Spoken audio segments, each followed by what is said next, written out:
Subscribe மற்றும் bell ஐக்கானை press பண்ணீங்க அப்படின்னா எங்கள் வீடியோஸோட நோட்டிஃபிகேஷன் உடனுக்குடனே கிடைக்கும். அனைவருக்கும் ஆன்லைன் மீடியாவின் அன்பான வணக்கங்கள்ப்பா. நம்ம இன்னைக்கு இந்த வீடியோவில் எதை பற்றி பார்க்க போகிறோம் அப்படின்னு கேட்டிங்கன்னா, இதற்கு முன்னாடியே தொடர்ச்சியாக ப்ரீவியஸ் இயர் கொஸ்டின் அனாலிசிஸ் அப்படின்னு சொல்லி வீடியோ பார்த்துருப்போம். அதில் ஐஎன்எம் பாலிட்டி எல்லாமே பார்த்துருப்போம். சரிங்களா, அதற்கடுத்து முக்கியமான டாப்பிக்காக நம்ம இப்போ எந்த டாபிக் பார்க்க போகிறோம் அப்படின்னு கேட்டிங்கன்னா, எக்கனாமிக்ஸ். சரிங்களா, பொருளியல் அப்படிங்கிற டாப்பிக்கில் இதற்கு முன்னாடி ப்ரீவியஸ் இயர் கொஸ்டினில் என்னென்னலாம் கேட்டிருக்காங்க, எந்த மாதிரி கேட்டிருக்காங்க அப்படிங்கிறத என்ன பண்ண போகிறோம் இன்னைக்கு இந்த வீடியோவில் நம்ம பார்க்க போகிறோம். சரிங்களா, இதே மாதிரி அடுத்து எந்த டாபிக்கு வீடியோ வேணும் அப்படிங்கிறதையும் கமெண்ட் பாக்ஸில் பதிவு பண்ணுங்கள். அதற்கடுத்து அந்த வீடியோ என்ன பண்ணுவோம் நம்ம போட ஆரம்பிச்சிடலாம். சரிங்களா, அதனால மறக்காம எல்லாரும் சப்ஸ்கிரைப் பண்ணிருங்க. லைக் பண்ணாதவங்க லைக் பட்டனை கிளிக் பண்ணிருங்க. நம்ம இப்ப வீடியோ பார்க்க ஆரம்பிச்சிடலாம். பொருளியலின் ஒரு பக்கம் செல்வத்தை பற்றியும் மறுபக்கம் மிக முக்கியமான மனிதனை பற்றியும் ஆராய்கிறது அப்படின்னு சொல்லி சொன்னது யாரு அப்படின்னு கேட்டிருக்காங்க. இதை சொன்னது யாரு? ஆல்ஃபிரட் மார்ஷல் அப்படிங்கிறவரு. சரி, அப்ப என்ன இது பொருளியல்ங்கிறது ஒரு பக்கம் செல்வத்தை பத்தி சொன்னாலும் மறுபக்கம் மிக முக்கியமாக எதை பத்தி சொல்லுது? மனிதனை பற்றி கூறுகிறது அப்படின்னு சொல்லி யார் சொல்லியிருக்கா? ஆல்ஃபிரட் மார்ஷல் அப்படிங்கிறவர் சொல்லியிருக்காரு. சரிங்களா, அதுக்கப்புறம் பின்தங்கிய நாடுகளின் குறைவான மூலதன ஆக்கமே வறுமைக்கு அடிப்படை காரணம் அப்படின்னு சொன்னது யாரு? ராக்னர் நர்கஸ் அப்படிங்கிறவர் என்ன பண்ணியிருக்காரு? இதை சொல்லியிருக்காரு. சரிங்களா, இப்போ ஒரு பின்தங்கிய நாடுகள் ஆப்பிரிக்கா இருக்கு அப்படின்னா அதோட வறுமைக்கு காரணம் என்ன அப்படின்னா குறைவான மூலதன ஆக்கம் அப்படிங்கிறத அதற்கான காரணம் அப்படின்னு சொன்னது யாரு? ராக்னர் நர்கஸ் அப்படிங்கிறவர் என்ன பண்ணியிருக்காரு? சொல்லியிருக்காரு. அதுக்கப்புறம் இந்திய மக்கள் தொகையானது 1901 238.5 மில்லியனாக இருந்தது. 2001 எத்தனை மில்லியனா அதிகரிச்சிச்சு அப்படின்னு கேட்டாங்க. எத்தனை மில்லியனா அதிகரிச்சிச்சு? 1027 மில்லியனா இருந்துச்சு 1901. சரிங்களா, அதுக்கடுத்து ஒரு 100 வருஷத்துல எவ்வளவு அதிகரிச்சிருக்கு? 1027 மில்லியனா என்ன ஆயிருச்சு? இது அதிகரிச்சிருக்கு. சரிங்களா, அதுக்கப்புறம் இந்தியாவில் 3 ஆண்டு திட்டங்கள் சரிங்களா நடைமுறைப்படுத்தப்பட்ட காலம் 5 ஆண்டு திட்டம் நம்ம கேள்விப்பட்டிருப்போம். 5 ஆண்டு திட்டங்கள் நடைபெற்ற காலத்துல திட்ட விடுமுறை காலம் அப்படின்னு சொல்லி என்ன பண்ணுவாங்கன்னா 5 ஆண்டு திட்டங்களுக்கு பதிலாக 3 ஆண்டு திட்டங்கள் சரிங்களா மொத்தம் என்ன பண்ணுவாங்கன்னா ஒவ்வொரு வருஷமும் ஒவ்வொரு திட்டங்கள் கொண்டு வருவாங்க. அதை தான் என்ன சொல்லியிருக்காங்க? இந்த மாதிரி சொல்லியிருக்காங்க. 3 ஆண்டு திட்டங்கள் நடைமுறைப்படுத்தப்பட்ட ஆண்டு காலம் என்ன அப்படின்னு கேட்டிருக்காங்க. எந்த காலம்? 1966 டு 1969 வரை. சரிங்களா, அதற்கப்புறம் சரக்கு மற்றும் சேவை வரியை அறிமுகப்படுத்திய நாடு எது அப்படின்னு கேட்டிருக்காங்க. எந்த நாடு ஃபர்ஸ்ட் என்னது?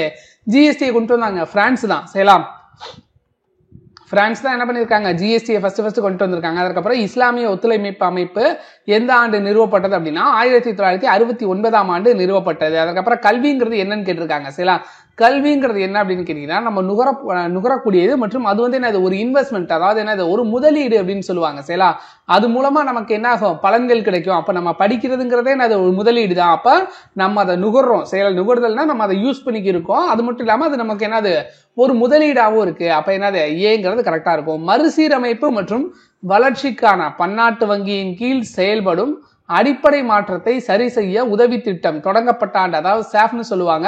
அந்த திட்டம் தொடங்கப்பட்ட ஆண்டு எது அப்படின்னு பாத்தீங்கன்னா 1985ஆம் ஆண்டு என்னது இது தொடங்கப்பட்டிருக்கு. சரி, அதற்கப்புறம் அனைத்து பொருளியல் வாழ்வு திட்டமிடுதலை உட்படுத்தியதே அப்படின்னு சொல்லி யார் சொல்லியிருக்காங்க? அனைத்து பொருளியல் வாழ்வும் திட்டமிடுதலை உட்படுத்தியதே அப்படின்னு சொன்னது யாரு?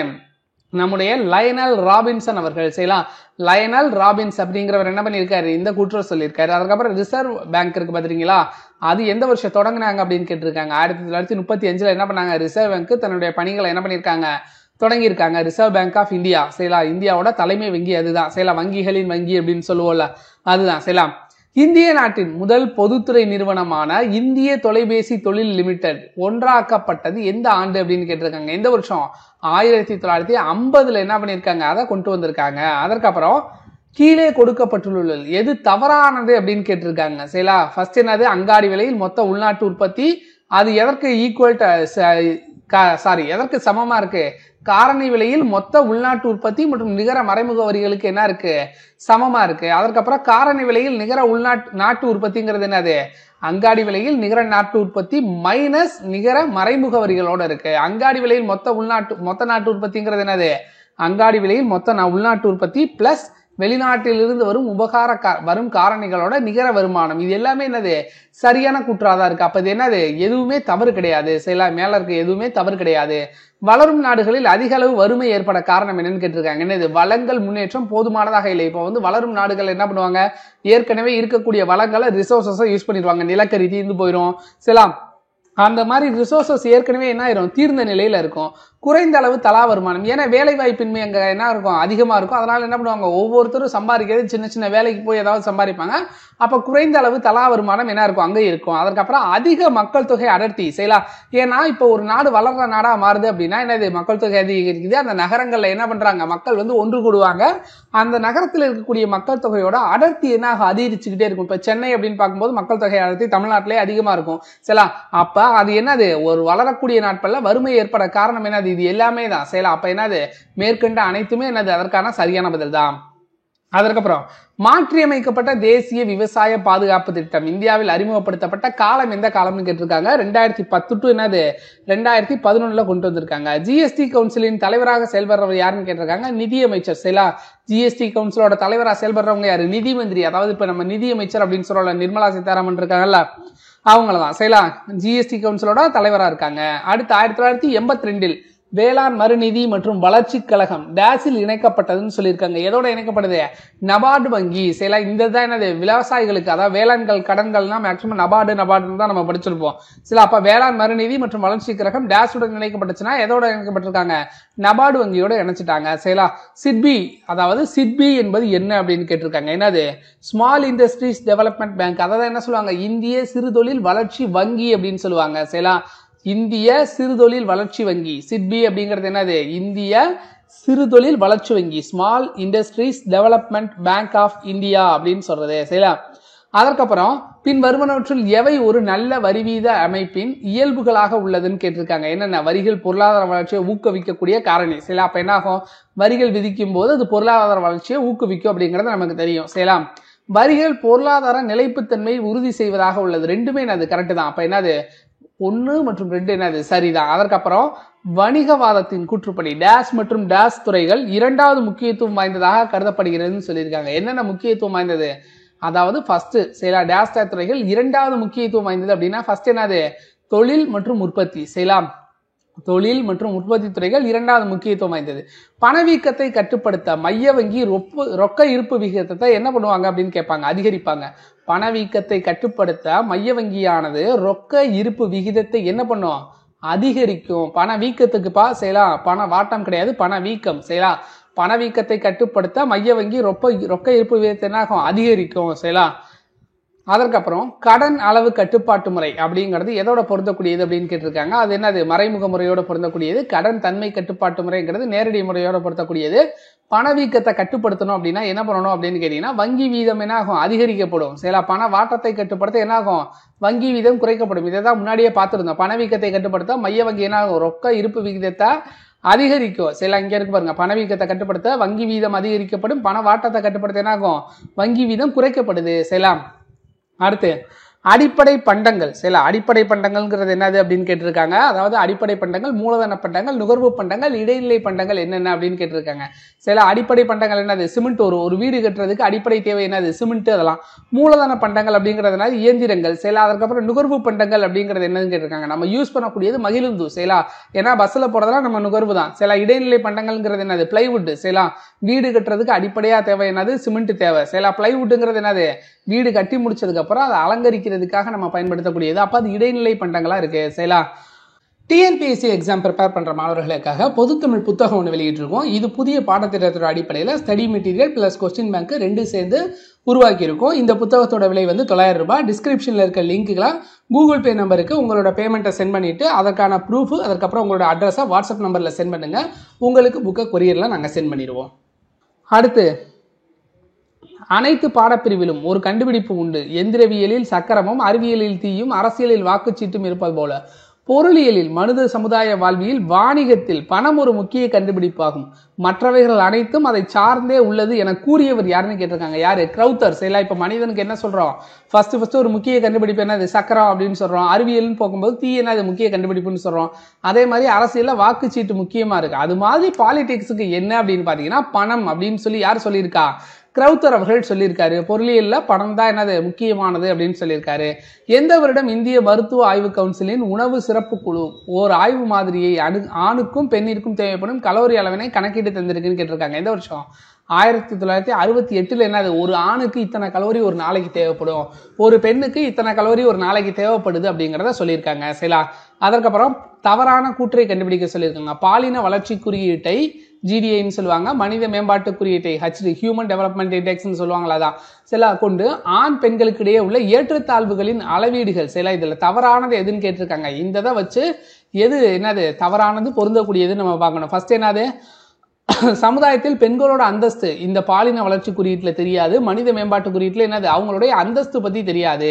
சரிங்களா? அப்ப அதுவே என்னது முதல்லதே தவறா இருக்கு. பெண்களோட தலா வருமானம் தெரியும், ஏன்னா பாலின வளர்ச்சி குறியீட்டுல பெண்கள் எவ்வளவு சம்பாதிக்கிறாங்க அப்படிங்கறத நம்ம கண்டுபிடிக்கலாம். பெண்ணின் எதிர்பார்க்கப்பட்ட வாழ்நாள் காலம் இதுவும் என்னது தெரியும். பெண்ணின் வயது வந்த கல்வி நிலை இதுவும் என்னது தெரியும். நமக்கு என்னது அந்த சமூக அந்தஸ்து மட்டும் என்னது பெண்களுடைய சமூக அந்தஸ்தை நம்மளால இதை வச்சு கண்டுபிடிக்க முடியாது. திட்டமிடுதலுக்கு ஒரு வலிமை மிக்க தகுதி வாய்ந்த மற்றும் ஊழலற்ற ஆட்சி செய்தல் அத்தியாவசியமானது அப்படின்னு சொல்லி யாரு சொல்லியிருப்பா அப்படின்னு பாத்தீங்கன்னா ஆர்தர் லூயிஸ் அப்படிங்கிறவர் என்ன பண்ணியிருக்காரு சொல்லியிருக்காரு. அதற்கப்புறம் 10வது ஐந்தாண்டு திட்டம் எதற்கு முன்னுரிமை வழங்கப்பட்டது அப்படின்னு கேட்டிருக்காங்க. எதற்கு? வறுமை மற்றும் மக்கள் தொகை வளர்ச்சியை என்ன பண்றது குறைக்கிறதுக்காக கொண்டு வந்திருந்தாங்க. செய்யலாம். அடுத்து பன்னாட்டு நிதி நிறுவனம் தோற்றுவிப்பதற்கான தீர்மானம் எங்கு நிறைவேற்றப்பட்டதுன்னு சொல்லியிருக்காங்க. எங்க? பிரிட்டன் உட்ஸ் மாநாட்டில் என்ன பண்ணியிருக்காங்க, பன்னாட்டு நிதி நிறுவனத்தை தோற்றுவிக்கிறதுக்கான தீர்மானத்தை நிறைவேற்றிருக்காங்க பிரிட்டன் உட்ஸ் மாநாட்டில். அதற்கப்புறம் முதல் மனிதவள மேம்பாட்டு அறிக்கையானது 1990ஆம் ஆண்டு UNDP நிறுவனத்தால் டேஸ் என்ற பொருளியலாளரின் வழிகாட்டுதலின்படி வெளியிடப்பட்டதுன்னு சொல்லியிருக்காங்க. யாரு?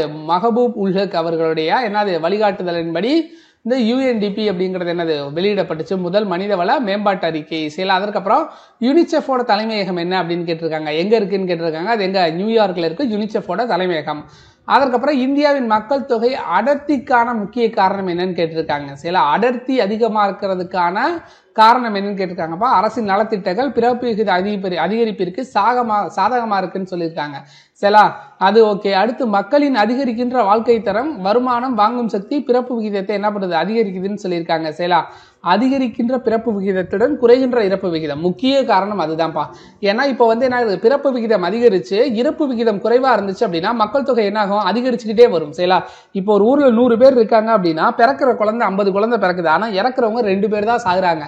இதே மாதிரி ஒவ்வொரு தடவை நடந்துக்கிருக்கும் போது என்ன ஆகும், பிறப்பு விகிதம் அதிகரிச்சு இறப்பு விகிதம் குறையும் பொழுது அந்த இடத்துல வசிக்கக்கூடிய மக்கள் தொகையோட அடர்த்தி என்ன ஆகும் அதிகரிக்கும். சரிங்களா? அப்ப அது முக்கிய காரணமா இருக்கு. சரிங்களா? பின் வருவனவற்றில் எந்த நாடு தெற்காசிய நாடுகளின் பிராந்திய கூட்டமைப்பில் உறுப்பினர் இல்லை அப்படின்னு கேட்டிருக்காங்க. அதாவது சார்க் நாடுகள் இருக்குல்ல, இதுல சீனா என்னது உறுப்பு நாடு கிடையாது, ஆனா பார்வையாளர் அந்தஸ்து கொடுத்திருக்கோம். சரிங்களா? இந்தியா என்ன இருக்கு, அந்த நாடுக்கு சீனாவுக்கு பார்வையாளர் அந்தஸ்து கொடுத்திருக்கு. சரிங்களா? குறைந்தபட்ச கூலி சட்டம் அறிமுகப்படுத்தப்பட்ட ஆண்டு எது அப்படின்னு கேட்டிருக்காங்க. எந்த வருஷம்? 1948 குறைந்தபட்ச கூலி சட்டம் கொண்டு வந்திருக்காங்க. அடுத்து பின் வருவனவற்றில் எது மறைமுக வரின்னு கேட்டிருக்காங்க. எது? சேவை வரி, சரக்கு சேவை வரி அப்படின்னு சொல்றோம்ல, அது மாதிரி. சரிங்களா? அதுதான் எனது மறைமுக வரியா இருக்கு. சரிங்களா? அதற்கப்புறம் இந்தியாவில் தேசிய வருமானத்தை அளவிடுவதில் சிக்கல் இல்லாத ஒன்று என்னன்னு கேட்டிருக்காங்க. என்னது? அதிக அளவிலான நிறுவனங்கள் இருக்குது, என்னது சிக்கல் இல்லாத ஒன்னா இருக்கு. ஒரு நாட்டின் மூலதன ஆக்கம் எதை சார்ந்துள்ளதுன்னு கேட்டிருக்காங்க. இது அதனுடைய சேமிப்பை சார்ந்தது. சரிங்களா? ஒரு நாட்டின் மூலதன ஆக்கம்ங்கிறது என்னது சேமிப்பை சார்ந்ததாக இருக்கிறது. அடுத்து ஆடம் ஸ்மித் அப்படிங்கிறது எதற்கு வருவாரு, பொருளியலின் தந்தை அப்படின்னு ஆடம் ஸ்மித்தை சொல்லுவோம். ஜேஎம்கின்ஸ் என்னது புதிய பொருளியலின் தந்தை அப்படின்னு சொல்லுவாங்க. சேபத் அப்படிங்கிறவர் என்னது வாராந்திர விடுமுறை பத்தி சொல்லக்கூடியது. ஜூப்ளி அப்படிங்கிறது என்னது வருடத்தை குறிக்கக்கூடியது, சில்வர் ஜூப்ளி அப்படின்னு நம்ம சொல்றோம்ல, அது மாதிரிதான். செய்யலாம். ஓகே. அடுத்து கீழ்கண்டவற்றில் ஒன்று 9வது ஐந்தாண்டு திட்டத்தின் கீழ் குறைந்தபட்ச அடிப்படை பணிகள் திட்டத்தில் இடம்பெறவில்லை. சில கீழ்கண்டத்துல எது ஒண்ணு 9வது ஐந்தாண்டு திட்டத்தின் கீழ் குறைந்தபட்ச அடிப்படை பணிகள் திட்டத்துல இடம்பெறலன்னு சொல்லியிருக்காங்க. ஆரம்ப சுகாதார வசதிகள் என்ன பண்ணணும் செஞ்சு தரணும்னு சொல்லியிருந்தாங்க. அனைவருக்கும் பாதுகாப்பான குடிநீர் கொடுக்கணும்னு சொல்லியிருந்தாங்க. தற்சார்பு அடைவதற்கான முயற்சிகளை வலிமைப்படுத்துதல், இது மட்டும் என்னது 9வது ஐந்தாண்டு திட்டத்துல கிடையாது. சரிங்களா? அடுத்து ஆரம்ப கல்வி அனைவருக்கும் கிடைக்க செய்தல், இது இருந்துச்சு. சரிங்களா? அப்ப என்னது அந்த 3வது மட்டும் என்னது கொடுக்கல நமக்கு 9வது ஐந்தாண்டு திட்டத்துல. ஒரு ஆண்டின் நாட்டின் எல்லைக்குள் உள்ள உற்பத்தி காரணிகளால் உற்பத்தி செய்யப்பட்ட வெளியீடுகளின் மொத்த மதிப்பு என்னன்னு கேட்டிருக்காங்க. என்னது மொத்த உள்நாட்டு உற்பத்தி அப்படின்னு நம்ம அதை சொல்லுவோம். ஒரு நாட்டின் எல்லைக்குள் உற்பத்தி செய்யப்பட்ட உற்பத்தி காரணிகளால் உற்பத்தி செய்யப்பட்ட வெளியீடுகளோட மதிப்பு மொத்த உள்நாட்டு உற்பத்தி அப்படின்னு நம்ம சொல்லுவோம். அதற்கப்புறம் சுயமிஷா. சரிங்களா? சுயமிஷா அப்படிங்கிறது என்ன அப்படின்னு கேட்டிருக்காங்க. அது என்னது சிறுகடன் மற்றும் தொழில் முன்னேற்றத்திற்காக கொடுக்கக்கூடியது. ஸ்டெப் அப்படிங்கிறது என்னது பெண்களுக்கான வேலை வாய்ப்பு மற்றும் பயிற்சி திட்டத்தோட பெயரு. சரிங்களா? அதற்கப்புறம் ஸ்வேதர் அப்படிங்கிறது என்னது அப்படின்னு பார்த்தோம் அப்படின்னா பெண்களுக்கான ஒருமைப்பாடு மற்றும் புனிதத்தை தருவதற்கான ஒன்று. சுவேலம்பன் அப்படிங்கிறது என்னது? பெண்களுக்கு பயிற்சி மற்றும் சுயதொழில் புதிய வாய்ப்பு அளிக்கிறதுக்காக இருக்கக்கூடியது. சரிங்களா? சற்று மிதமான தொழில் செய்யும் 5000 அடிப்படையிலான வளர்ச்சிதை மாற்றத்தின் போது தேவைப்படும் கலோரியின் அளவு என்ன அப்படின்னு கேட்டிருக்காங்க. இதுதான் ஏற்கனவே சொல்லுது என்னது? 460 கலோரிகள் என்னப்படுது? தேவைப்படுது. சரிங்களா? அதற்கப்புறம் வெனிஸ் வங்கி தொடங்கப்பட்ட ஆண்டுகளோட கேட்டிருக்காங்க. வெனிஸ் வங்கி எந்த வருஷம் தொடங்கப்பட்டுச்சுன்னா 1157ஆம் ஆண்டு தொடங்கப்பட்டது. இங்கிலாந்து வங்கி எப்போ? 1694. வங்காள வங்கி அப்படிங்கிறது எந்த வருஷம் தொடங்குறாங்க? 1806. ஆம்ஸ்ட்ராங் வங்கி அப்படிங்கிறது என்னது? 1609ஆம் ஆண்டு என்ன பண்ணாங்க? தொடங்கி இருந்தாங்க. சரிங்களா? புதிய தொழிற்கொள்கை, புதிய வாணிப கொள்கை எந்த ஆண்டு அறிவிக்கப்பட்டது அப்படின்னா 1991. இந்த வருஷம் ரொம்ப முக்கியம்ப்பா பொருளாதாரத்தை பொறுத்த வரைக்கும். சரிங்களா? பொருளாதாரத்தை பொறுத்த வரைக்கும் 1991 ரொம்ப முக்கியமான வருடம். அதற்கப்புறம் முழு வறுமை. சரிங்களா? முழு வறுமை அப்படிங்கிறது எதை குறிக்கக்கூடியது அப்படின்னு பார்த்தோம்னா ஃபர்ஸ்ட் என்னது? நம்மளுடைய அடிப்படை வசதி இல்லாமல் இருக்கக்கூடியதை குறிக்கிறது. முன்னிலை வறுமை அப்படிங்கிறது என்னது? அமைப்பு சார்ந்த வறுமையை குறிக்கக்கூடியது. இரண்டாம் நிலை வறுமை அப்படிங்கிறது என்னது? திறமையற்ற குடும்ப நிர்வாகத்தை குறிக்கக்கூடியது. நகர்ப்புற வறுமை அப்படிங்கிறது என்னது? வேலை சார்பை குறிக்கக்கூடியது. சரிங்களா? டிஎன்பிஎஸ்சி குரூப் 4க்கான 120 day plan test batch start ஆக போகுது.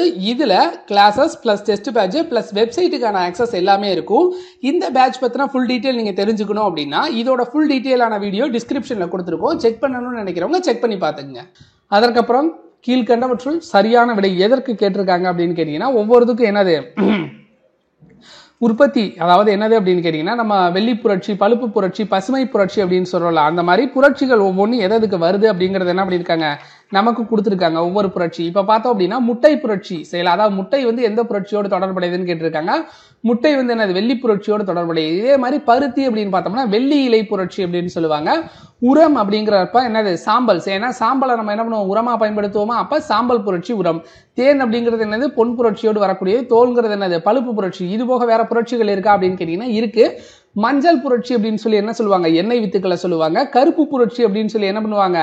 பெட்ரோலிய பொருட்களை சொல்லுவாங்க. இதுல பழுப்பு அப்படின்னு சொல்லிட்டு என்ன பண்ணுது? தோலை மட்டும் கொடுத்துருக்காங்களா? ஆக்சுவலா என்ன பண்ணணும்னா தோல் மற்றும் கோகோ. சரிங்களா? இது ரெண்டுமே என்னது? பழுப்பு புரட்சியில வரக்கூடியதா. அதற்கப்புறம் என்னது? தங்க இலை புரட்சின்னு ஒண்ணு இருக்கா. தங்க இலை புரட்சி அப்படின்னா என்னது?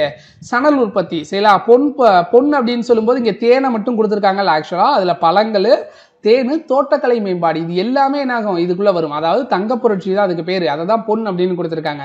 சில தங்க இலை புரட்சினா சணல் உற்பத்தி, தங்க புரட்சி அப்படின்னா என்னது? பழங்கள், தேன், தோட்டக்கலை மேம்பாடு. சாம்பல்னா உரங்கள் சொல்லியிருக்கோம். இளஞ்சிவப்பு புரட்சி அதாவது பிங்க் புரட்சி அப்படின்னு சொல்லுவாங்க. வெங்காயம், மருந்து, இறாலு இதுக்கெல்லாம் என்ன சொல்லுவாங்க? இளஞ்சிவப்பு புரட்சி அல்லது பிங்க் புரட்சின்னு சொல்லுவாங்க. வெள்ளி புரட்சி அப்படிங்கிறது ஏற்கனவே மேல பார்த்தோம். என்னது? முட்டைன்னு சொல்லியிருக்கோமா? கோழிகளுக்கும் வரும் அது. சரிங்களா? அதற்கப்புறம் வெள்ளி இலை புரட்சி பருத்தி சொல்லியிருக்கோம். சிவப்பு புரட்சினா என்னன்னு பாத்தீங்கன்னா இறைச்சிக்கும் தக்காளிக்கும் வரக்கூடியது. சுற்று புரட்சி அப்படின்னா உருளைக்கிழங்குக்கு வரக்கூடியது. வெண்மை புரட்சினா பாலுக்கு வரக்கூடியது. சரிங்களா? இந்த மாதிரி ஒவ்வொரு இது இருக்கு. சரிங்களா? ஓகே, தொழில் வரி யாரால் விதிக்கப்படுகிறது அப்படின்னா என்னது? மாநில அரசால் விதிக்கப்படக்கூடிய ஒரு வரி தான் என்னது? இந்த தொழில் வரி அப்படிங்கிறது. ஜிஎஸ்டி அமலுக்கு வந்த தேதி எது அப்படின்னு கேட்டிருக்காங்க. எந்த தேதியில வந்துச்சு அப்படின்னு கேட்டிருக்காங்க. ஜூலை 1, 2017 என்ன பண்ணாங்க? அதை கொண்டு வந்தாங்க ஜிஎஸ்டியை. சரி, அதுக்கப்புறம் இந்திய ரூபாயின் புதிய அடையாள குறியீடு டேஷ் மொழிபெயர்க்கப்பட்ட தன் வாயிலாக கிடைத்ததுன்னு சொல்லியிருக்காங்க. தேவநாகரி மற்றும் ரோமன் வடிவத்தில் என்னது? இங்கிலீஷ்னு சொல்லுவோம்ல, அந்த ரோமன்ல இருக்கக்கூடிய ஆர் அப்படிங்கறது என்ன பண்ணிருப்பாங்க? எடுத்து எழுதியிருப்பாங்க. சில இது இப்போதைக்கு கரண்ட்ல என்ன இருக்கு? ட்ரெண்டிங்ல போயிட்டு இருக்கு. இப்போ ஏன்னா அந்த பட்ஜெட் தாக்கல் பண்ணும்போது தமிழ்நாட்டில் என்ன பண்ணிட்டாங்க? அந்த சிம்பிளுக்கு பதிலாக ரூ அப்படின்னு போட்டாங்க. அதனால இப்போ கொஞ்சம் பிரச்சனையா போகுது. இந்திய ரூபாயின் புதிய அடையாள குறியீடு டேஷ் மொழிபெயர்க்கப்பட்ட தன் வாயிலாக கிடைத்தது. எதன்ல இருந்து கிடைச்சிருக்கு? தேவநாகரி மற்றும் என்னது? அதுக்கப்புறம் ரோமன் அப்படிங்கிறதுல இருந்து. செய்யலாம். அதற்கப்புறம் பின் வருமானற்ற பொருத்த சொல்லியிருக்காங்க. ஃபர்ஸ்ட் என்னது? 1969 என்ன நடந்துச்சு அப்படின்னா 14 வணிக வங்கிகளை நாட்டுடைமையாக்குனாங்க. 80 என்ன பண்ணாங்க? 6 வணிக வங்கிகளை நாட்டுடைமையாக்குனாங்க. 49 என்ன பண்ணாங்க அப்படின்னு கேட்டீங்கன்னா ஆர்பிஐ என்ன பண்ணாங்க? அரசுடைமையாக்குனாங்க. ஆர்பிஐ 35 தொடங்கி இருந்தாலும் என்ன பண்ணாங்க? அரசுடைமையானது என்னது? 49. சில 73 என்ன பண்ணாங்க? மொத்த கோதுமை கொள்முதல் என்னது? நாட்டுடைமை ஆகிருச்சு. சில அதற்கப்புறம் இதுவும் பொறுத்துக்கதான். சில எந்தெந்த காலகட்டத்தில் மக்கள் தொகை எந்தெந்த அளவுல இருந்துச்சு அப்படின்னு கேட்டிருக்காங்க. சரிங்களா? என்னது? ஃபர்ஸ்ட் 1971 இருந்து 80 வரைக்கும் அப்படியே கூடிக்கிட்டே தான் போகும். இந்தியாவை பொறுத்த வரைக்கும் என்ன பண்ணல? சுதந்திரத்துக்கு அப்புறம் மக்கள் தொகை ரொம்ப சொல்லிக்கிற அளவு குறையல. சரிங்களா? ஒரு சில இடங்கள்ல மட்டும் சிறுபிளவு பெரும்பிளவுன்னு நம்ம படிச்சிருப்போம். சரிங்களா? அது மட்டும் நம்ம வரையில சொல்றேன். சரிங்களா? அப்ப நோட் பண்ணிக்கணும். 1971 to 81 என்னாச்சு அப்படின்னு பாத்தீங்கன்னா மொத்த மக்கள் தொகை 68.5 கோடியா இருந்துச்சு. அதுக்கப்புறம் 81 to 91 84.4 கோடியா இருந்துச்சு. 91 to 2001 என்னது 102.9 கோடியா இருந்துச்சு, 100 கோடியை தாண்டிடுச்சு. அதுக்கப்புறம் என்னது 2001 to 2011 என்னவா இருந்துச்சு 121 கோடியா என்ன இருந்துச்சு சரிங்களா. அதற்கப்புறம் how many members countries in Asian, அதாவது என்னது ஏஷியன் கூட்டமைப்புல இருக்கக்கூடிய உறுப்பினர்களோட நாடுகளோட எண்ணிக்கை எத்தனை அப்படின்னு கேட்டிருக்காங்க. மொத்தம் எத்தனை நாடுகள் இருக்கு? 10 நாடுகள் இருக்கு. என்னென்ன நாடுகள் அப்படின்னு பாத்தீங்கன்னா Brunei, Cambodia, Indonesia, Laos, Malaysia, Myanmar, Philippines, Singapore, Thailand, Vietnam சரிங்களா.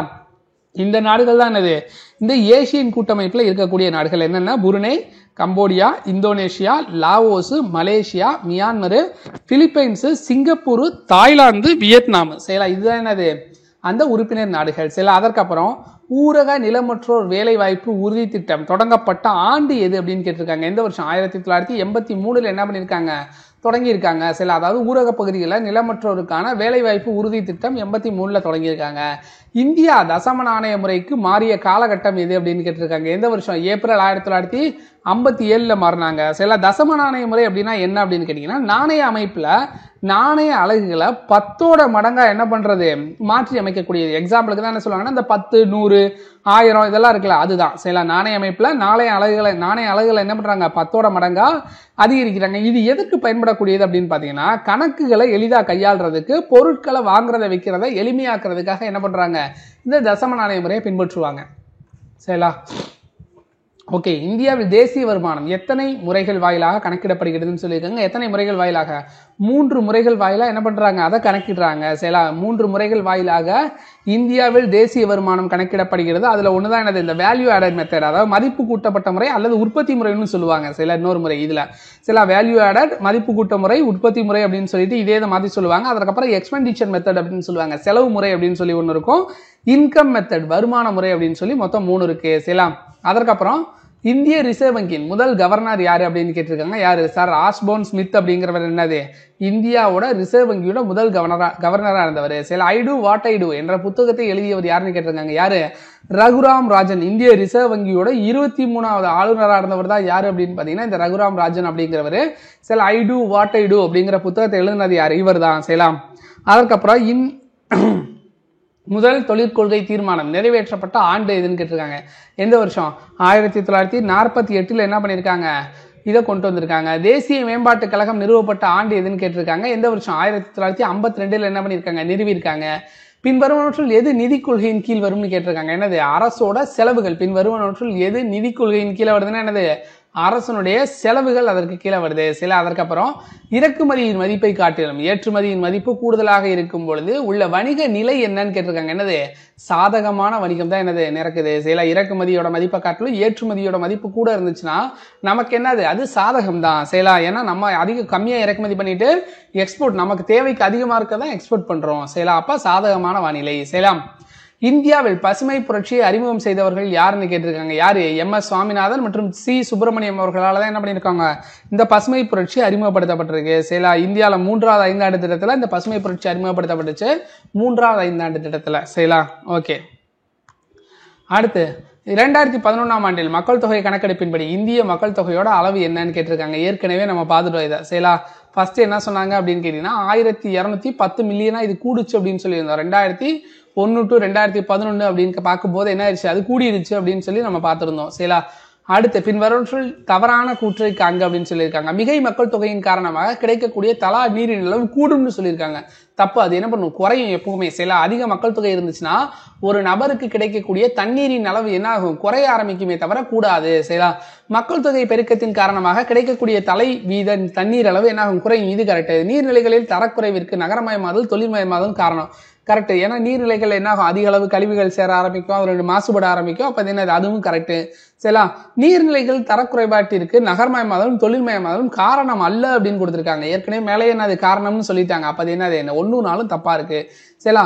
பின் வருவனவற்றுள் எந்த ஒன்று பணத்தின் முதன்மையான பணி அப்படின்னு கேட்டிருக்காங்க. என்னது? பணம்ங்கிறது ஒரு மதிப்பீடு கூடிய அளவுகோல். இப்ப 1 கிலோ ஆப்பிள் அப்படி எவ்வளவுன்னு கேட்டோம் அப்படின்னா என்னது நம்ம என்ன சொல்றோம்? ஒரு 100 ரூபா அப்படின்னு சொல்றோம். அப்ப என்னது? ஆப்பிள் இவ்வளவு அப்படின்னா அதற்கு எவ்வளவு மதிப்பு சொல்றாங்க? 100 ரூபாய் சொல்றாங்க அப்படின்னா அது என்னது? ஒரு அளவுகோலா இருக்கு சரிங்களா. அப்ப மதிப்பினை அளவிடக்கூடிய ஒரு அளவுகோல் அப்படிங்கிறதா பணம் இருக்கு. கீழ்கண்டவற்றில் எந்த கமிட்டி 1998ஆம் ஆண்டு ஏற்படுத்தப்பட்டதுன்னு கேட்டிருக்காங்க. என்னது இந்திரஜித் குப்தா கமிட்டி அப்படிங்கிறது என்ன பண்ணாங்க 98ஆம் ஆண்டு உருவாக்குனாங்க. சரி, இது எது தொடர்பா அப்படின்னு கேட்டீங்கன்னா தேர்தல் சீர்திருத்தங்கள் தொடர்பாக அறிக்கை சமர்ப்பித்த குழுல என்னது இதுவும் ஒன்று. சேலம் 98ல் இந்த குழு அமைச்சிருப்பாங்க. சேலா தினேஷ் கோஸ்வாமி குழு, அப்படி அதுபோக தர்குண்டே குழு, இது எல்லாமே என்னது இது தொடர்பாக அமைக்கப்பட்ட குழுக்கள் தான். சேலா டிஎன்பிஎஸ்சி எக்ஸாம் ப்ரிப்பேர் பண்ணுற மாணவர்களுக்காக பொதுத்தமிழ் புத்தகம் ஒன்று வெளியிட்டிருக்கோம். இது புதிய பாடத்திட்டத்தோட அடிப்படையில் study material plus question bank ரெண்டு சேர்ந்து உருவாக்கியிருக்கோம். இந்த புத்தகத்தோட விலை வந்து 900 ரூபாய். டிஸ்கிரிப்ஷனில் இருக்க லிங்க்குகளை கூகுள் பே நம்பருக்கு உங்களோட பேமெண்ட்டை சென்ட் பண்ணிவிட்டு அதற்கான ப்ரூஃப், அதுக்கப்புறம் உங்களோட அட்ரஸை வாட்ஸ்அப் நம்பரில் சென்ட் பண்ணுங்கள். உங்களுக்கு புக்கை கொரியரில் நாங்கள் சென்ட் பண்ணிடுவோம். இந்தியாவில் முதல் திட்டக்குழு யாருடைய தலைமையில் அமைக்கப்பட்டதுன்னு கேட்டிருக்காங்க. ஃபர்ஸ்ட் திட்டக்குழு யாருடைய தலைமையில்? பண்டிட் ஜவஹர்லால் நேரு. ஏன்னா திட்டக்குழுவோட தலைவராக இருக்கவர் யாரு? பிரதமர். சரிங்களா? ஓகே. இந்தியாவில் நிலச்சீர்திருத்த நடவடிக்கைகள் ஒரு பகுதியாக முதலில் இடைத்தரகர்களை ஒழிப்பதற்கான நடவடிக்கை எடுக்கப்பட்ட ஆண்டு எதுன்னு கேட்டிருக்காங்க. எந்த வருஷம்? 1948 என்ன பண்ணியிருக்காங்க? எடுத்திருக்காங்க. சரிங்களா? இந்தியாவில் தேசிய வருமானத்தை கணக்கிடும் போது கீழ்கண்டவற்றுள் எவை பிரச்சனையாக இருப்பது அப்படின்னு கேட்டிருக்காங்க. என்னது? பணமில்லா பரிவர்த்தனைகள் தான் என்னது தேசிய வருமானத்தை கணக்கிடுறதுல பிரச்சனையா இருக்கு அப்படின்னு சொல்லியிருக்காங்க. அதாவது கேஷ்லெஸ் டிரான்சாக்ஷன். சரிங்களா? இப்ப நம்ம பண்றது ஃபுல்லாமே. கீழ்கண்டவர்களில் எவர் இந்திய நிதி ஆணையத்தின் தலைவராக இருப்பதில்லை அப்படின்னு கேட்டிருக்காங்க. யாரு? பிரணாப் முகர்ஜி இருந்ததில்லை. சரிங்களா? ஏன்னா அவர் என்னவா இருந்தார்? இந்தியாவோட முன்னாள் ஜனாதிபதியா இருந்தவர் தான் யார்? இந்த பிரணாப் முகர்ஜிங்கிறவங்க. மற்றபடி மகாவீர் தியாகி, பிரமானந்த ரெட்டி, சி ரங்கராஜன், இவங்க எல்லாருமே என்னது நிதி ஆணையத்தோட தலைவர்களா இருந்திருக்காங்க. சரிங்களா? அதற்கப்புறம் 14வது நிதிக்குழுவோட தலைவர் யாருன்னு கேட்டிருக்காங்க. யாரு? ஒய்வி ரெட்டி அவர்கள் தான் என்னது 14வது நிதிக்குழுவோட தலைவராக இருந்தவர். வெண்மை புரட்சியின் தந்தை என அழைக்கப்படுவர் யாருன்னு கேட்டிருக்காங்க. அதாவது வர்கீஸ் குரியன், வி குரியன் அப்படின்னு சொல்லுவாங்கல்ல, வி குரியன். சரிங்களா? அதான் வர்கீஸ் குரியன். சரிங்களா? அதற்கப்புறம் கோத்தாரி கல்விக்குழு. சரிங்களா? ஒவ்வொன்றும் எதற்காக கொண்டு வரப்பட்டது அப்படின்னு கேட்டிருக்காங்க. சரிங்களா? கோத்தாரி குழு எதற்காக கொண்டு வந்தாங்கன்னா, கோத்தாரிங்கிறது என்னது கல்விக்குழு தொடர்பானது. ராஜா சல்லையாங்கிறது என்னது நிதிக்குழு தொடர்பாக. ஜவஹர்லால் நேரு எதற்கு வருவார்? திட்டக்குழுவோட தலைவராக இருந்தவர் முதல் திட்டக்குழுவுக்கு. MS சுவாமிநாதன்கிறது எவரோட தொடர்புடையது? பசுமை புரட்சியோடு தொடர்புடையவர். சரிங்களா? அதற்கப்புறம் பொதுத்துறை மற்றும் தனியார் கூட்டு பங்களிப்புகளால் இந்தியா அதிக அளவில் முதலீடு பெற்றுள்ள ஒரே துறை அப்படின்னு கேட்டிருக்காங்க. என்னது? சாலை போக்குவரத்து மற்றும் விமான நிலையங்கள் நவீனமாக்கல் துறை தான் என்னது அது. செய்யலாம். அதற்கப்புறம் பேராசிரியர் டெண்டுல்கர் வரையறைப்படி ஒரு மனிதன் ஏழை என்று அவனுடைய மாத வருமானம் கிராமத்தில் எவ்வளவு குறைவாகவும் மற்றும் நகரத்தில் டேஸ் குறைவாகவும் இருந்தால் மட்டுமே என்னது குறிப்பிடுவான்னு சொல்லியிருக்காங்க. 2004 to 2005 வரைக்கும் இது. செய்யலாம். அதன்படி பார்த்தோம் அப்படின்னா கிராமங்களில் வந்து என்னது 446.68 பைசாவும் நகர்ப்புறங்களில் 578.8 பைசாவும் என்னது கணக்கிடப்படுது. அதாவது மாத வருமானம்ப்பா. செயலா இது இருந்தால் தான் என்னது குறைவாக இருக்கும் அப்படின்னு சொல்லியிருப்பாங்க. சர்வாதீன மற்றும் வணிக நடவடிக்கைகள் தடுப்பு சட்டம் இயற்றப்பட்ட ஆண்டு எதுன்னு கேட்டிருக்காங்க. 1969 என்ன பண்ணாங்க? இயற்றினாங்க. செயலா 9வது திட்டம். செயலா அதாவது என்னது 10வது 5ஆண்டு திட்டங்கள் எந்தெந்த காலகட்டங்கள் அப்படின்னு கேட்டிருக்காங்க. செயலா 9வது திட்ட காலம் என்னது அப்படின்னு பார்த்தீங்கன்னா 1997 to 2002. சில 10வது 5ஆண்டு திட்டம்ங்கிறது 2002 to 2007. 11 அப்படிங்கிறது என்னது 2007 to 2012 வரைக்கும். 12ங்கிறது என்னது 12 to 17 வரைக்கும் இருந்துச்சு. சில அதற்கப்புறம் சம உரிமை ஆவணம் எதை குறிக்கிறது அப்படின்னு கேட்டிருக்காங்க. சம உரிமை ஆணையம் அப்படிங்கிறது என்னது? ஆவணமானது பதியப்படாமல் அதற்கு ஈடாக மாற்றத்திற்கு வைக்கும் போது என்னாகுது குறிக்குது. சில மகாத்மா காந்தி தேசிய ஊரக வேலை உறுதியளிப்பு திட்டம் நடைமுறைக்கு வந்த ஆண்டு கேட்டிருக்காங்க. எந்த வருஷம்? 2005 வந்துச்சு. சேலா அதுக்கப்புறம் எந்த சமுதாயத்திலும் வறுமை ஒரு முக்கிய சுட்டிக்காட்டி என்று கருதப்படுகிறதுன்னு கேட்டிருக்காங்க. என்னது? பொருளாதார பின்னடைவில் என்னது ஒரு வறுமைங்கிறது ஒரு முக்கிய சுட்டிக்காட்டியா இருக்கு. சில பொருளாதார பின்னடைவில். சில 1951ஆம் ஆண்டு மக்கள் தொகை பெருக்க வீதம் எவ்வாறு அழைக்கப்படுகிறதுன்னு கேட்டிருக்காங்க. எந்த ஆண்டு? சில சிறுபிளவு ஆண்டு அப்படின்னு சொல்லி 1951 சொல்லுவோம். இது மாதிரி நிறைய ஆண்டுகள் இருக்கு. 1921 இருக்கும். அது என்னது? பெரும் பிரிவினை ஆண்டு அப்படின்னு சொல்லுவாங்க. 51 என்ன சொல்றோம்? பெரும் பிரிவினை ஆண்டு, சிறுபிளவு ஆண்டுன்னு சொல்றோம். 61 என்னது? மக்கள் தொகை வெடிப்பு ஆண்டு அப்படின்னு சொல்லுவாங்க. 2011 மக்கள் தொகை மாறுதலை குறிக்கக்கூடிய ஆண்டு 2011. சலாம். ஏன்னா அந்த நம்ம என்ன பண்ணிட்டோம் 100 கோடியெல்லாம் தாண்டி ரீச் ஆகி போயிட்டே இருந்தோம்ல, அதனால. சரி, ஃபர்ஸ்ட் என்னது? 21 பெரும் பிரிவினை ஆண்டு, 51 சிறுபிளவு ஆண்டு, 61 மக்கள் தொகை வெடிப்பு ஆண்டு, 2011 மக்கள் தொகை மாறுதலை குறிக்கக்கூடிய ஆண்டு. சலாம். அடுத்து ஜன்தன் திட்டத்தின் குறிக்கோள் என்ன அப்படின்னு கேட்டிருக்காங்க. ஜன்தன் திட்டத்தின் குறிக்கோள் அப்படின்னு கேட்டிருக்காங்க. அது என்னது? அனைவரையும் உள்ளடக்கிய பொருளாதார முன்னேற்றம் தான் என்னது அந்த ஜன்தன் திட்டத்தோட குறிக்கோள். செயலா ஜன்தன் திட்டம் அல்லது பிரதான் மக்கள் நிதி, அதாவது பிரதமரோட மக்கள் நிதி திட்டம் அப்படின்னு சொல்லுவாங்க. சலா இதுக்கு இன்னொரு பேர் தான் ஜன்தன் திட்டம் அல்லது பிரதமரின் மக்கள் நிதி திட்டம். செயலா எப்ப தொடங்கலாங்க? 28 ஆகஸ்ட் 2014 என்ன பண்ணாங்க? இதை தொடங்கினாங்க. செயலா அடுத்து நுகர்வோர் பாதுகாப்பு சட்டம் டேஸ் என அழைக்கப்படுகிறது அப்படின்னு சொல்லியிருக்காங்க. என்னென்னு அழைக்கப்படுது? நுகர்வோரின் மகா சாசனம். சரிங்களா? நுகர்வோர் பாதுகாப்பு சட்டம் நுகர்வோரின் மகா சாசனம் என அழைக்கப்படுகிறது. இந்திய நுகர்வோர் பாதுகாப்பு சட்டம் எப்போ கொண்டு வந்தாங்க? 1986 சரிங்களா கொண்டு வந்தாங்க. சரிங்களா? எப்போ அமலுக்கு வந்துச்சு? ஜூலை 1 1987 சரிங்களா அமலுக்கு வந்துச்சு. சரிங்களா? அடுத்தது இந்திய கல்வி முறை அடிப்படையில் டேஸ் நிலைகளை கொண்டுள்ளது அப்படின்னு சொல்லியிருக்காங்க. என்னது? அதாவது தொடக்க கல்வி, இடைநிலை கல்வி நம்ம சொல்லுவோம், அந்த மாதிரி மொத்தம் எத்தனை? காலேஜ் முடிச்சு பிஜி போகிற வரைக்கும் மொத்தம் 6 நிலைகள் இருக்கு. சரிங்களா? அதற்கப்புறம் ஜிஎஸ்டி இந்தியாவில் நடைமுறைக்கு வந்த ஆண்டு, இது ஏற்கனவே பார்த்துட்டோம். 1 ஜூலை 2017 அப்படிங்கிறது என்ன பண்ணுறோம் பார்த்துட்டோம். சில மத்திய அரசால் விதிக்கப்படும் வசூலிக்கப்படும் மாநிலங்களுக்கு ஒதுக்கக்கூடிய வளங்கள் பற்றி குறிப்பிடும் இந்திய அரசியலமைப்பு சட்டத்தோட சரத்து என்னன்னு கேட்டிருக்காங்க. சரிங்களா? சரத்து 269 அப்படிங்கிறது என்னது? சரியானது. நிதி ஆயோக் நடைமுறைக்கு வருவதற்கு முன்பு இருந்த அமைப்பு எதுன்னு கேட்டிருக்காங்க. இது திட்டக்குழு அப்படிங்கிறது சரியான பதில். சரிங்களா? புறா வரைவை வலியுறுத்தியவர் யாரு அப்படின்னு கேட்டிருக்காங்க. யாரு? டாக்டர் ஏபிஜே அப்துல் கலாம் அவர்களால் கொண்டு வரப்பட்டது. அந்த புறா அப்படின்னா என்ன அப்படின்னு கேட்டீங்கன்னா, provision of urban amenities in rural ஏரியாஸ்ன்னு சொல்லுவாங்க. Provision of urban amenities in rural areas. இது எதற்காக கொண்டு வந்தாங்க? கிராமப்புறங்களில் நகர்ப்புற வசதிகள் மற்றும் வாழ்வாதார வாய்ப்புகளை வழங்குறதுக்காகவும் கிராமப்புற மற்றும் நகர்ப்புற இடைவெளியை குறைக்கிறதுக்காகவும் என்ன பண்ணாங்க? இதுதான் இந்த திட்டத்தோட முக்கிய நோக்கமாகவே இருந்துச்சு. சரிங்களா? அதுக்கப்புறம் நில உச்சவரம்பு சட்டம் எல்லா மாநிலங்களிலும் இயற்றப்பட்ட ஆண்டு எது அப்படின்னு கேட்டிருக்காங்க. எந்த வருஷம்? 1961 to 62 கொண்டு வந்திருக்காங்க. சரியா? அதற்கப்புறம் என்னது? ஒவ்வொன்றும் அமைக்கப்பட்ட ஆண்டுகளை கேட்டிருக்காங்கப்பா. இதில் பன்னாட்டு வணிகத்தின் மீதான பொது ஒப்பந்தம், அதாவது கேட் எந்த வருஷம் கொண்டு வந்தாங்க? 1948. உலக வர்த்தக அமைப்பு, வேர்ல்ட் ட்ரேட் ஆர்கனைசேஷன் அப்படின்னு சொல்லுவாங்க, அது எந்த வருஷம்? 1995. ஆசிய வளர்ச்சி வங்கி, சில ஏசியன் டெவலப்மெண்ட் பேங்க் எந்த வருஷம் கொண்டு வந்தாங்க? 1966. மறுசீரமைப்பு மற்றும் மேம்பாட்டிற்கான பன்னாட்டு வங்கி எந்த வருஷம் கொண்டு வந்தாங்கன்னா 1945 என்ன பண்ணாங்க? கொண்டு வந்தாங்க. பொதுத்துறை வங்கிகளின் லாபகரத்தை மதிப்பீடு செய்வதற்காக அமைக்கப்பட்ட குழு எது? நரசிம்மம் குழு. சேலம் நரசிம்மம் குழு அப்படிங்கிறது என்னது? சரியான பதில். சேலம் பணக்கொள்கை ஆர்பிஐயால் என்ன பண்ண கொண்டு வரப்பட்டுச்சு. காப்பீடுங்கிறது என்னது? ஐஆர்டிஏ. நிதி கொள்கை அப்படிங்கிறது என்னது? மத்திய அரசாங்கத்தால் கொண்டு வரப்படுறது. பங்குச்சந்தைங்கிறது என்னது? செபி. செயலா இது எல்லாமே என்னது? கரெக்டாக பொருந்தி இருக்கு. அதற்கப்புறம் பார்த்தோம் அப்படின்னா மத்திய பிரதேசத்தில் காணப்படும் முக்கியமான பிரச்சனை என்னன்னு கேட்டிருக்காங்க. என்னது? வேலைவாய்ப்பின்மை மற்றும் விவசாய பிரச்சனைகள் என்னது? மத்திய பிரதேசத்தில் இருக்கு. சில அதற்கப்புறம் நீல புரட்சி எந்த நோக்கத்திற்காக நடைமுறைப்படுத்தப்படுகிறது அப்படின்னு சொல்லியிருக்காங்க. என்னது? நீல புரட்சி. சரிங்களா? நீல புரட்சிங்கிறது எதற்காக கொண்டு வந்தாங்க? மீனவர் மற்றும் மீன்பிடி தொழிலாளர்களுக்காக என்ன பண்ணது? கொண்டு வரப்பட்ட வளர்ச்சி, மீனவர்கள் மற்றும் மீன்பிடி தொழிலாளர்களின் பொருளாதார வளர்ச்சிக்காக கொண்டு வந்தாங்க. இது போக மற்ற புரட்சிகள் எல்லாமே நம்ம ஏற்பட்டோம் பார்த்துட்டோம். சில எந்த வருடம் இந்திய மருத்துவ ஆய்வு கவுன்சிலின் உணவு சிறப்பு குழு ஒரு மாதிரி இந்திய ஆணுக்கும் பெண்ணிற்கும் தேவைப்படும் கலோரி அளவுகளை கணக்கிட்டு தந்துள்ளது அப்படின்னு கேட்டிருக்காங்க. எந்த வருஷம்? 1968. இதுவும் என்னது? நம்ம மேலேயே பார்த்துருக்கோம். சில கொடுக்கப்பட்ட எது தவறானது அப்படின்னு கேட்டிருக்காங்க. என்னது? அங்காடி விலையில் மொத்த உள்நாட்டு உற்பத்தி, காரணி விலையில் மொத்த உள்நாட்டு உற்பத்தி மற்றும் நிகர மறைமுக வரிகள், காரண விலையில் நிகர நாட்டு உற்பத்தி, அங்காடி விலையில் நிகர நாட்டு உற்பத்தி மைனஸ் நிகர மறைமுக வரிகள், அங்காடி விலையில் மொத்த நாட்டு உற்பத்தி இஸ் ஈக்குவல் டு அங்காடி விலையில் மொத்த உள்நாட்டு உற்பத்தி பிளஸ் வெளிநாட்டிலிருந்து வரும் காரணிகளோட நிகர வருமானம். இது எல்லாமே என்னது? கரெக்டாக தான் இருக்கு. சேலா அப்போ இது என்னது? மேலே சொன்ன எல்லாமே என்னது? கரெக்டாக இருக்கு. அப்போ என்னது? எதுவுமே தவறு கிடையாது. சேலாம் இதுதான் என்னது? இன்னைக்கு ஃபர்ஸ்ட் நம்ம பார்க்க போற எக்கனாமிக்ஸ்ல பார்க்கக்கூடிய டாபிக். சரி, இதே மாதிரி அடுத்து ஒரு டாபிக்கை வந்து என்ன பண்ணுவோம்? எக்கனாமிக்ஸ்ல எடுத்து நம்ம பார்க்க பார்த்தா சரி, அது வரைக்கும் எல்லாரும் வெயிட் பண்ணுங்க. சரி, அது வரைக்கும் அனைவருக்கும் நன்றி, வணக்கம்ப்பா. டிஎன்பிஎஸ்சி குரூப் 4க்கான 120 day plan test batch start ஆக போகுது. இதில் classes plus test batch plus வெப்சைட்டுக்கான ஆக்சஸ் எல்லாமே இருக்கும். இந்த பேட்ச் பற்றின ஃபுல் டீட்டெயில் நீங்கள் தெரிஞ்சுக்கணும் அப்படின்னா இதோட ஃபுல் டீட்டெயிலான வீடியோ டிஸ்கிரிப்ஷனில் கொடுத்துருக்கோம். செக் பண்ணணும்னு நினைக்கிறவங்க செக் பண்ணி பார்த்துக்குங்க.